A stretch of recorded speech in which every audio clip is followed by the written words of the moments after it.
सभी सम्मानित दोस्तों का दिल से बहुत बहुत स्वागत व अभिनंदन है। चलिए जानते हैं भगवान महात्मा बुद्ध के कुछ अनमोल विचारों को और उसके बाद जानते हैं स्वास्थ्य से संबंधित कुछ महत्वपूर्ण जानकारी जो हमें स्वस्थ व निरोग रखने में सहायक होगी। सभी दोस्तों से विनम्र निवेदन है कि चैनल को सब्सक्राइब करके हमें भी अपने फैमिली का सदस्य बनाएं और ज़्यादा से ज़्यादा लोगों तक ये महत्वपूर्ण जानकारी शेयर करें। वो भी जानकारी को अपनाएं और अपने पूरे परिवार को स्वस्थ व निरोग बनाएं। दोस्तों, हमें प्रोत्साहित करने के लिए कमेंट सेक्शन में ओके, थैंक्स या नमो बुद्धाय कुछ भी लिख सकते हैं। चलिए सुनते हैं भगवान महात्मा बुद्ध के अनमोल विचार, सांस और मन का संबंध। गौतम बुद्ध ने के उपदेशों में सांस और मन के संबंध के विषय में वह अनेक कहानियां सुनाते थे जो हमें मानसिक समृद्धि, समझदारी और संतुलन के महत्व को समझने में मदद करती है। यहाँ एक कहानी जो गौतम बुद्ध द्वारा कही गई है, जानते हैं दोस्तों। कुछ समय पहले एक सन्यासी गांव में यात्रा कर रहा था। उसका नाम स्वामी अनंत था। वह अपने यात्रा के दौरान एक गांव में ठहर गया। वहां उसे एक बड़े से सरकारी अधिकारी के यहाँ मेहमान बनना पड़ा। उस अधिकारी के घर में एक सास रहते थे जिसका नाम द्रौपदी था।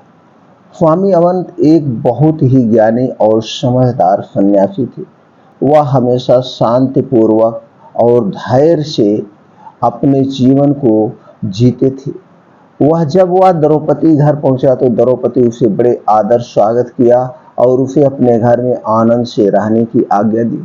स्वामी अनंत ने कुछ दिनों तक द्रौपदी के घर में विराजमान किया और उन्होंने द्रौपदी की समृद्धि और समृद्धि की विचार का महत्वपूर्ण संदेश दिया। उन्होंने समझाया कि धन और संपत्ति तो अनित्य है, लेकिन मानसिक शांति, समझदारी और संतुलन अमर है। एक दिन द्रौपदी ने स्वामी अनंत से पूछा, स्वामी जी, मेरी सास सही है या गलत? उन्हें बस मेरे खिलाफ अपनी मनमानी करने का मौका ढूंढना होता है। वह मुझे कभी भी शांत नहीं रहने देती। स्वामी अनंत मुस्कुराए और बोले, द्रौपदी, सास और मन के संबंध बहुत मायावी होते हैं। हमारे मन का स्वभाव है कि हम दूसरों को अपने तरीके से काम करने पर मजबूर करने की कोशिश करते हैं, लेकिन हम यह नहीं समझते कि हमारे मन के विचार और दृष्टिकोण हमारे अनुभवों को कैसे प्रभावित करते हैं। अगर हमारा मन शांत और समझदार है तो हम दूसरों के साथ सहयोगी और सामर्थ्य बनते हैं, लेकिन अगर हमारा मन अशांत और अधीर है तो हम दूसरों के साथ विरोधी और विपरीत बन जाते हैं। द्रौपदी सास के व्यवहार का कारण उनके मन की स्थिति है। यदि तुम उन्हें शांत और समझदार बनाना चाहती हो तो तुम्हें स्वयं भी उसमें शांति और समझदारी से व्यवहार करना होगा। द्रौपदी ने स्वामी अनंत के उपदेश को गहराई से समझा और उसने अपने मन को शांत करने का संकल्प लिया।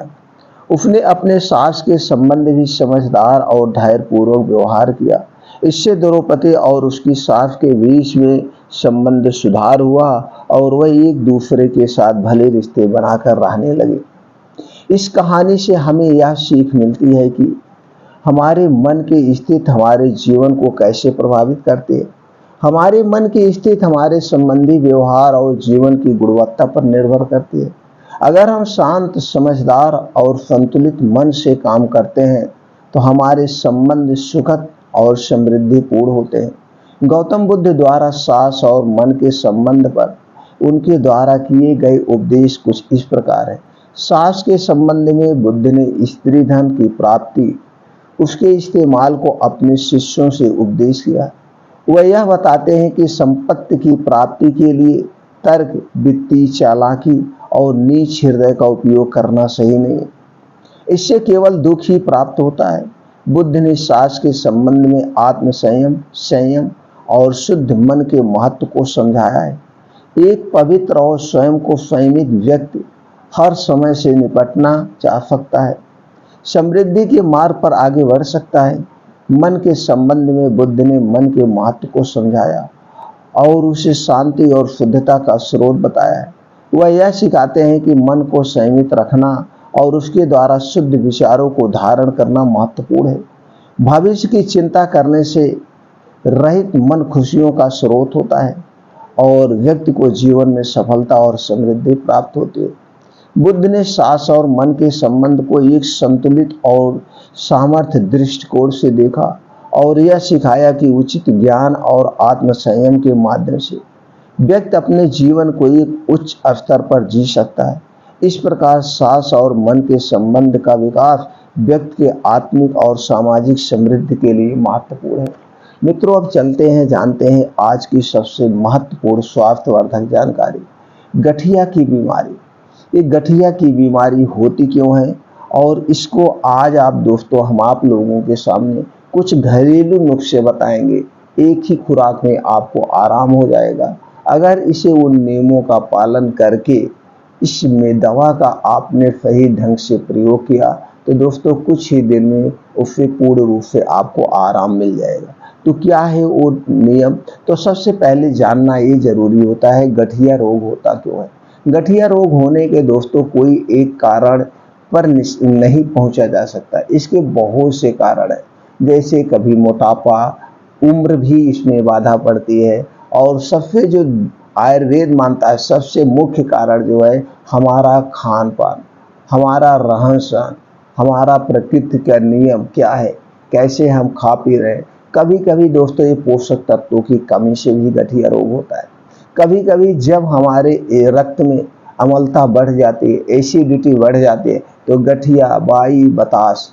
अब उसमें ये भी प्रश्न फिर उठेगा कि ये रक्त की एसिडिटी क्यों बढ़ती है।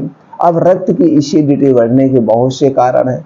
जब शुरू से ही आपका खान पान डिस्टर्ब हो जाता है, दिनचर्या डिस्टर्ब हो जाती है तो आपके पेट में एसिडिटी, गैस, कब्ज, अपच होते लगते हैं और यही फिर धीरे धीरे गैस, कब्ज, अपच बड़ा रूप लेकर के फिर जाकर रक्त की अम्लता बढ़ जाती है, रक्त में एसिडिटी हो जाती है, जिसकी वजह से आपको गठिया, वाई, बतास, heart attack, blood pressure, blood sugar, बहुत सारे कारण होते हैं।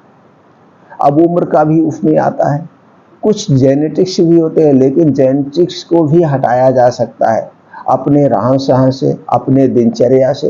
ये सारे बहुत सारे रीजन होते हैं। और कभी कभी बचपन में आपको चोट लग गई, उसका इलाज नहीं कराया गया तो आप जाकर के उस उम्र में पहुंचते हैं, हो जाता है। और ये ज़्यादा औरतों को होता है। औरतों को क्यों होता है? आदमी और औरतों के रहन सहन में बहुत सारा डिफरेंट है। अब कुछ उठने बैठने का भी कारण है, तो तमाम कारण है और ये सब कारण आपसे अच्छा कोई और नहीं जान सकता है। जिसके शरीर में जब भी कोई बीमारी हो उस बीमारी के तह तक जाइए, तह तक जाइए, क्यों हुआ, कब हुआ, कैसे हुआ और एक एक जो भी कारण निकल के आए उस कारण का समाधान करते हुए चले जाइए तो वहाँ पे दो चीज़ें आपको सीखने को मिलेगा।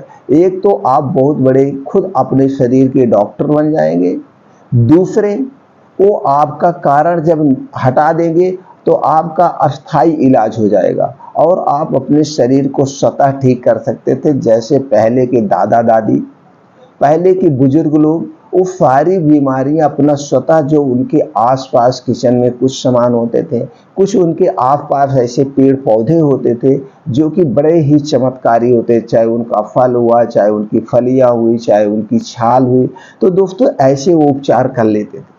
तो कुछ ऐसे ही आज आप लोगों के साथ उपचार शेयर करेंगे जिसे अपनाकर आप स्वतः ठीक हो सकते हैं। लेकिन दोस्तों अब आप समझ गए कि हमें ये होता क्यों है, तो उस पर आपको विचार करना होगा कि आपको किस वजह से हो रहा है। विटामिन की कमी है क्या? आप अपने डेली डाइट में अपने शरीर के रिक्वायरमेंट के हिसाब से डाइट ले रहे हैं? वो सारे पोषक तत्व आपको मिल रहे हैं जो आपके शरीर को डेली चाहिए? या आप किस प्रकार से काम कर रहे हैं, किस प्रकार का आपको उठना बैठना, क्या आपको शुगर हो गया, क्या आपको बीपी बीमारी है, क्या कोई और ऐसी बीमारी हुई उसके बाद से आपके गठिया, जोड़ों में, शरीर में दर्द हो रहा? ये सारा जब आप निष्कर्ष निकाल लेंगे तो एक एक कारण को खत्म करते हुए चलिए धीरे धीरे। और कि फिर क्या आपकी लाइफ स्टाइल, आप कब सो रहे हैं, कब जाग रहे हैं, धूम्रपान तो नहीं ले रहे हैं, या कोई ऐसी बाहर की चीजें तो नहीं खा रहे हैं जिस चीजें की वजह से आपका आपका पेट डिस्टर्ब होता है। आयुर्वेद 100% ये मानता है आपका जब डाइजेशन ठीक से काम नहीं करता है तभी आपको कहीं शरीर में, बॉडी में दर्द होता है, जोड़ों में दर्द होता है। जब एसिडिटी ज़्यादा बनती है तब भी दर्द होता है। आप बहुत देर तक खाली पेट रहेंगे तो जो एसिडिटी खाने वाले हमारे पेट में अम्लता बनती है तो उसको कुछ नहीं मिलेगा तो हमारे अंदर के शरीर को ही गलाना शुरू कर देगा। इसलिए बहुत ज़्यादा देर तक खाली पेट भी नहीं रहना चाहिए, ना कुछ हो तो पानी ही पी लेना चाहिए। तो ये सारी चीज़ें अगर आप समझ गए दोस्तों, तो कुछ उपचार के बारे में बात करते हैं, जो कुछ उपचार आपको लेना पड़ेगा। अब आपने अपने शरीर पर निष्कर्ष कर लिया, आपके सामने वो बातें निकल के आ गई, क्या प्रोटीन्स वगैरह मिल पा रहे हैं, नहीं मिल पा रहे हैं, तो सबसे पहले आपको अपने दिनचर्या का सुधार करिए और खान पान का सुधार करिए। जैसे कि कुछ प्राकृतिक नियम है। प्राकृतिक नियम यही है, आप समय से सो जाइए। समय से सोने का मतलब आप 10 से 11 बजे सो जाइए, 4 से 5 बजे उठना है। उठने के बाद तुरंत 3 से 4 गिलास गर्म पानी आप पीजिए। गर्म पानी बहुत ज़रूरी है दोस्तों, बासी में गर्म पानी पीजिए। इससे आपकी बॉडी का डिटॉक्स हो जाता है, अंदर की गैस, एसिडिटी सब आपको जो है खत्म हो जाएगी। उसके बाद आप 5 बजे अपना घर छोड़ दीजिए। 5 बजे घर छोड़ दीजिए, निकल जाइए बाहर, फील्ड में निकल जाइए, पार्क में निकल जाइए, कहीं भी निकल जाइए। अब वहाँ पे आपको मॉर्निंग वॉक करना, कम से कम 5 से 6 किलोमीटर। 5 से 6 किलोमीटर इस मॉर्निंग वॉक को आपको आधे घंटे में कवर कर लेना है। जब आप आधे घंटे में कवर करने का इसको प्रयास करेंगे तो आप उतने तेज चलेंगे, उसमें दौड़ भी लगा लेंगे। तो नंगे पाँव जब चल रहे हैं तो उसके भी बहुत सारे बेनिफिट्स हैं। जैसे जो आसमान से ओस की बूंदें ज़मीन पर पड़ी होती है, मिट्टी पर और एक घास फूस पर, तो उसमें जब आपका पैर स्पर्श करेगा तो दोस्तों आपको धरती से एक चमत्कारी ऊर्जा आपके शरीर में प्रवेश करेगी, जिसकी वजह से आपकी आंखों की रोशनी तेज होगी। कभी आपको आंखों से संबंधित बीमारी नहीं होगी। और जब तेज चलते हैं तो आपका हार्ट बहुत तेज पंप करता है। जब हार्ट बहुत तेज पंप करेगा तो उतने तेज ब्लड सर्कुलेशन आपके शरीर में होगा दोस्तों। और ये ब्लड सर्कुलेशन जब आपके शरीर में तेज होगा तो कहीं पे भी नसों में खून का जमाव है या नसों में कोई भी छोटी मोटी गांठें, ये धीरे धीरे उस सतह ठीक हो जाएगी और वो जो आपके शरीर की गंदगी और पसीने के माध्यम से बाहर हो जाएगी। इसके बहुत सारे बेनिफिट्स हैं। अब दोस्तों उसके बाद आप जब दौड़ लगा लिए, एक्सरसाइज कर लिए, मॉर्निंग वॉक हो गया, तो वहीं पे बैठ के कुछ योगा प्राणायाम करिए। 2 योगा तो जरूर करिए। एक है अनुलोम विलोम, जिसे हम नाड़ी शोधन कहते हैं। योगा नाड़ी शोधन आप कम से कम 20 से 25 मिनट डेली करिए। 20 से 25 मिनट आप डेली करिए। तो इसमें क्या होता है, एक नाक से सांस ली जाती है, दूसरे नाक से छोड़ी जाती है, फिर उसी नाक से लेकर अगले नाक से छोड़ा। बस यही करना है। अब एक बार इस नाक से लेना, उस नाक से छोड़ना, उस नाक से लेना, इस नाक। यही है अनुलोम विलोम नाड़ी शोधन। इससे क्या होता है, जब आधे घंटे आप करते हैं तो आपके नाड़ी में कहीं भी कोई प्रॉब्लम है, नसों की कमजोरी, नसों में कहीं कोई ब्लॉकेज है, नसों में कहीं कोई गांठ है, ये सारी समस्याएं स्वतः ठीक हो जाती हैं। स्वतः ठीक हो जाती है, आपको कोई मेडिसिन लेने की जरूरत नहीं होगी। अब इसके बाद 15 से 20 मिनट पहले अनुलोम विलोम करना है। इसके बाद आपको 15 से 20 मिनट कपालभाति। कपालभाति में क्या है, आपके पेट के अंदर आप सुखासन में बैठ जाइए। जो आपके पेट में सांस है उसको नाक के माध्यम से बाहर करना है। और जब नाक के माध्यम से आप बाहर करेंगे तो दोस्तों आपके पेट की जबरदस्त एक्सरसाइज हो जाती है। पेट की जबरदस्त एक्सरसाइज हो जाती है। तो इससे आपका कभी भी पेट गड़बड़ नहीं होगा। आपके पेट में कोई समस्या है, गैस, एसिडिटी, यहाँ तक लीवर सिरोसिस, पेट का कैंसर तक ठीक हो जाएगा। कभी भी कोई समस्या नहीं आएगी। इसलिए ये 2 योगा जरूर करिए। अब वहीं और आपको 2 घंटे समय बिताना ही है तो 2 घंटे समय बिताना, उसमें कुछ शीर्षासन कर लीजिए। इसके बहुत सारे बेनिफिट्स हैं, जैसे बालों का टूटना रुक जाएगा, बालों का पकना रुक जाएगा। अब वहीं पे सूर्य प्राणायाम, मतलब कुछ आपको और एक्सरसाइज कर ले, ये सारे बेनिफिट मिलेंगे। अब इतने समय में धूप भी निकल आता है और धूप में विटामिन डी और कैल्शियम प्रचुर मात्रा में पाया जाता है, जो आपके स्वास्थ्य के लिए बहुत ही लाभदायक है। कभी भी आपको एक्स्ट्रा सप्लीमेंट्री नहीं लेना पड़ेगा इन 2 चीज़ों को, जैसे विटामिन डी और कैल्शियम की कभी भी एक्स्ट्रा सप्लीमेंट्री नहीं लेना पड़ेगा। और विटामिन डी कैल्शियम की वजह से आपके शरीर में कोई कभी बीमारी नहीं होगी, कभी कोई बीमारी नहीं। अगर आपने ये 2 घंटे का समय वहाँ प्रकृति में बिता दिया, तो दोस्तों आपको कभी तो कोई ऐसी बीमारी नहीं होगी। जो बीमारी हुई भी है वो सारी बीमारी स्वतः धीरे धीरे धीरे धीरे क्योर होने लगी, क्योंकि अब आपके शरीर का मूवमेंट बढ़ रहा है। और ये सारी योगा एक्सरसाइज आप अपनी बीमारी के हिसाब से करिए। आपके पैर में कहाँ दर्द हो रहा है, किस हिसाब से कर पा रहे हैं, और इसे आराम आराम से करना शुरू करिएगा। एक जोर मत लगाना है, आराम आराम सारे नियमों का पालन करना है, सारी चीज़ें अपनाना है। अब कुछ खाने पीने के नियमों में, जैसे आपको खाना खाते समय पानी नहीं पीना है।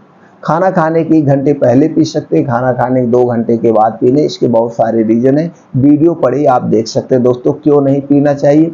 अब हमें एक दिन में 7 से 8 गिलास पानी कम से कम पीना चाहिए, और एक बार में 1 गिलास ही पानी पिए। और पानी जब भी पिए हमें बैठ बैठ के पीना है, घूंट घूंट करके चबा चबा के पानी को पीना है। अगर हम खड़ा होकर पानी पीने तो पानी और एयर वो दोस्तों डायरेक्ट मेरे घुटनों तक जाती है, वो नुकसान करता है। इसलिए कभी भी खड़े होकर के पानी ना पिए, बैठ के पिए। ये भी बहुत बड़ा रीजन है, बैठ करके ही पानी पिए।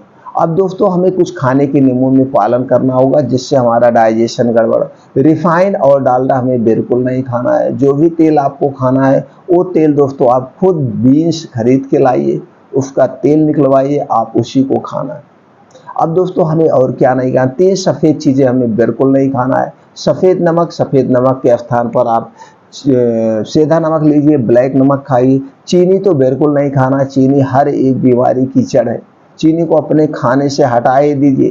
आप प्रण कर लीजिए आज के बाद मैं चीनी अपने घर लाऊंगा ही नहीं। आप गुड़ लाइए, धागे वाली मिश्री का प्रयोग करिए।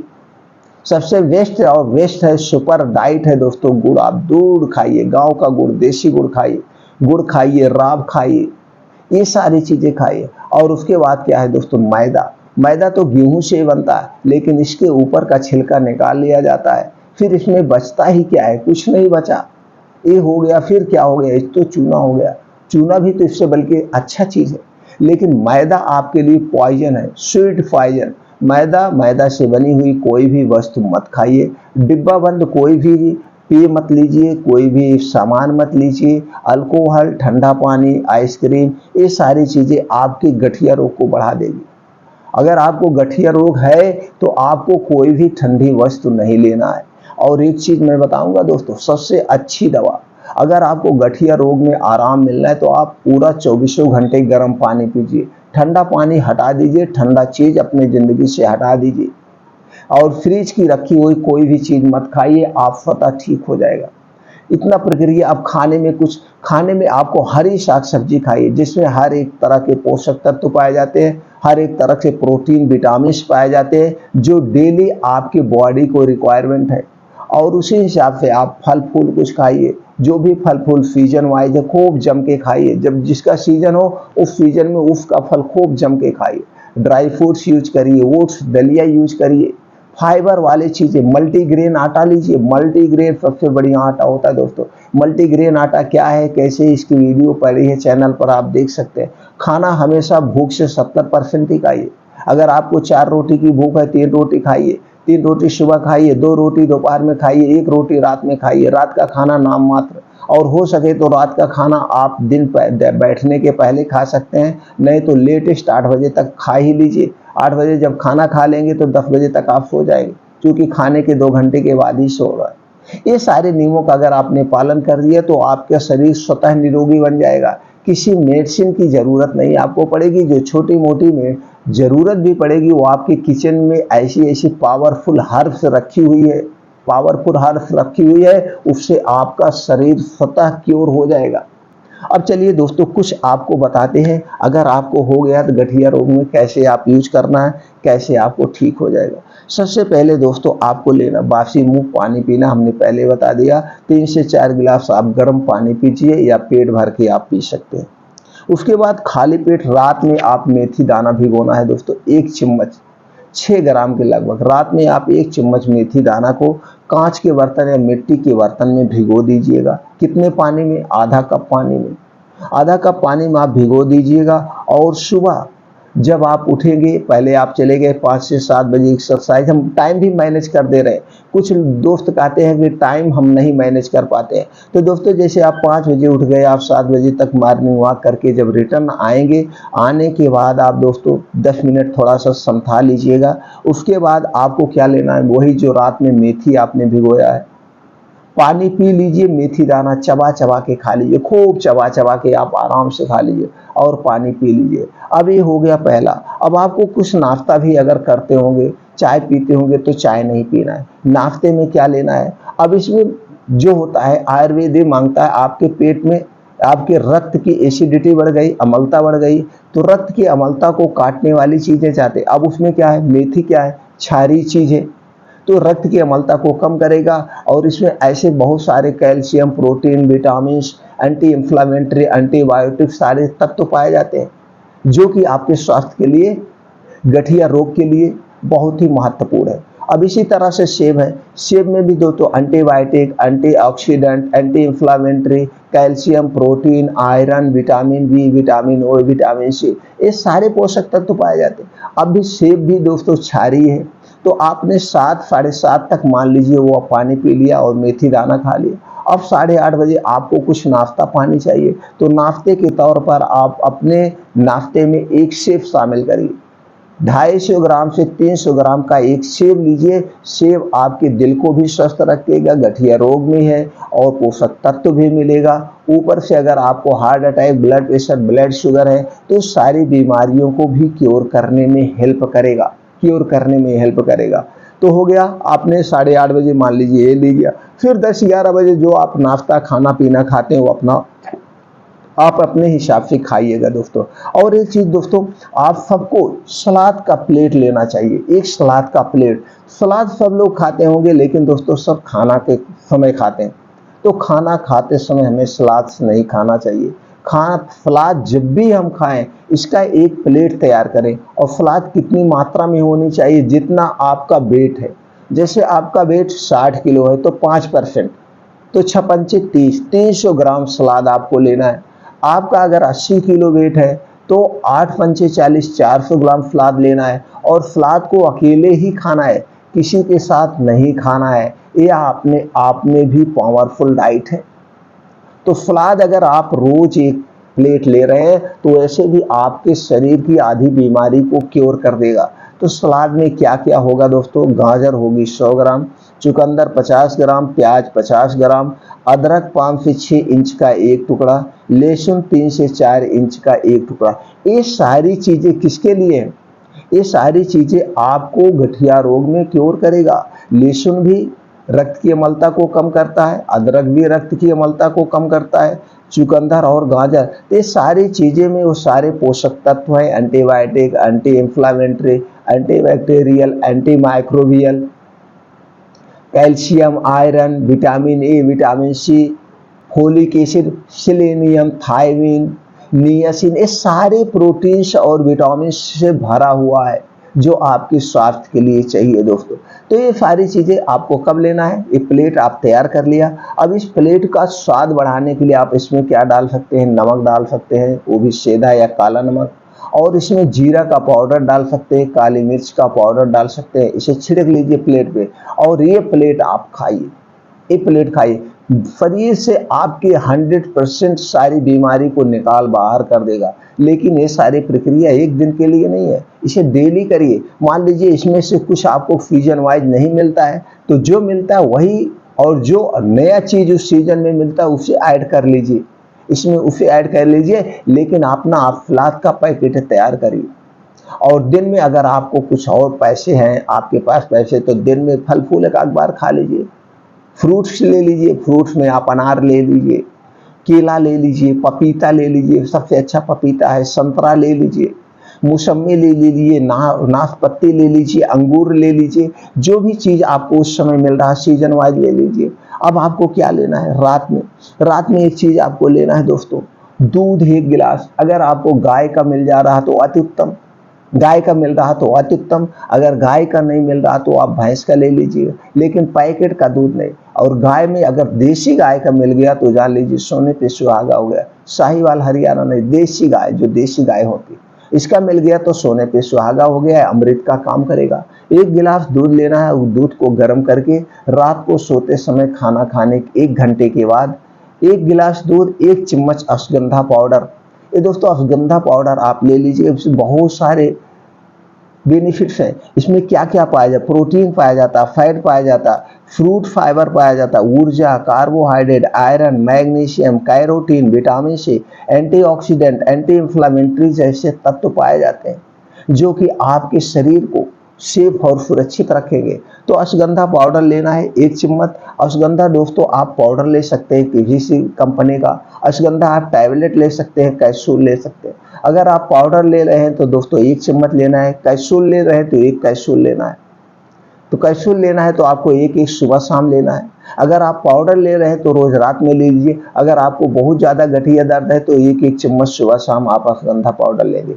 एक चम्मच सुबह शाम खाना खाने के 1 घंटे के बाद गर्म दूध के साथ। आप ऐसी प्रक्रिया 1 महीने कर लीजिए, देखिए स्वतः ठीक हो जाएगा। 1 महीने लगातार जब करिए, अगर बहुत तेज दर्द है गठिया में, आपको बहुत ज़्यादा वीकनेसता है, तो दोस्तों अश्वगंधा 3 महीने तक लगातार ले लीजिएगा। 3 महीने के बाद 1 महीने के लिए छोड़ दीजिएगा। कोई दवा लगातार नहीं ली जाती है, जब भी लीजिए 3 महीने। कोई भी आयुर्वेदिक नुस्खा आप ले लीजिए 3 महीने। 3 महीने के बाद 1 महीने के लिए छोड़ के फिर ले सकते हैं। अब एक आपके समझ दिमाग में एक प्रश्न और होगा कि मेथी दाना कितना दिन तक? हाँ, मेथी दाना भी दोस्तों ये भी एक आयुर्वेदिक आपकी जान लीजिए बहुत शक्तिशाली हर्ब है। इसको आपको लेना है 3 महीने तक। 3 महीने के बाद इसको भी 1 महीने के लिए आप छोड़ दीजिएगा, फिर 1 महीने ले लीजिएगा। ऐसे तो ठीक हो जाएगा आपका 3 ही महीने में गठिया, कमर दर्द, जोड़ों का दर्द ठीक हो जाएगा। अब अगर आपको लगता है कैल्शियम की कमी है, प्रोटीन, तो कैल्शियम का सबसे एक अच्छा स्रोत है चूना। चूना दोस्तों बहुत ही शक्तिशाली, इसमें बहुत अच्छी मात्रा में कैल्शियम पाया जाता है। तो एक गेहूं के बराबर और दही में मिलाकर 100 ग्राम दही में मिलाकर गेहूं के बराबर आप रोज दोपहर में 1 बार लीजिए। रोज दोपहर में 1 बार सिर्फ लीजिए। कितनी पुरानी से पुरानी गठिया रोग है वो स्वतः आपका ठीक हो जाएगा। पुराने से पुराना गठिया रोग 3 महीने में स्वतः ठीक हो जाएगा। ये 3 महीने लगातार चूना तो आप लाइफ टाइम खा सकते हैं। चूना का कोई साइड इफेक्ट नहीं। कुछ लोग दोस्तों पान खाते हैं, देखिए बहुत पान खाते हैं, तो पान में और जो चीजें खाते हैं वो नुकसानदेह है, लेकिन वो जो चूना खाते हैं वही उनका फायदेमंद है। उनको कभी भी गठिया उठिया दर्द नहीं होता होगा। अक्सर 99% लोगों को, तो अगर होता भी होगा कुछ ऐसे चोट वोट लग गई होगी, किसी और कारण से होता होगा। तो दोस्तों इस हिसाब से अपने बीमारी को आप घर पे रहकर इस फार्मूले को अपनाकर क्योर कर सकते हैं। और ये कोई मेडिसिन नहीं है, सारी चीज़ें आपके किचन में पाई जाती हैं, कहीं से खरीदना भी नहीं है। तो दोस्तों ये जानकारी ज़्यादा ज़्यादा लोगों तक पहुँचा दीजिए। बहुत सारे मित्र ऐसे हैं दोस्तों, पैसे के अभाव में दर्द से कराह रहे हैं, घर पे बैठ के दर्द से करा रहे हैं, तो अपने दर्द को क्योर कर सकते हैं, ठीक कर सकते हैं। और दोस्तों एक बात जरूर कहेंगे, जिसको भी गठिया वाई बताश की समस्या हो वो 24 घंटे गुनगुने पानी का प्रयोग करें। गुनगुने पानी, इससे उनका डाइजेशन सही रहेगा। और सबसे पहले वो डाइजेशन पे अपना काम करें, जैसे हमने बता दिया उन नियमों का जरूर पालन करें। फिर मिलते हैं मित्रों ऐसे ही और महत्वपूर्ण जानकारी के साथ अगले वीडियो में।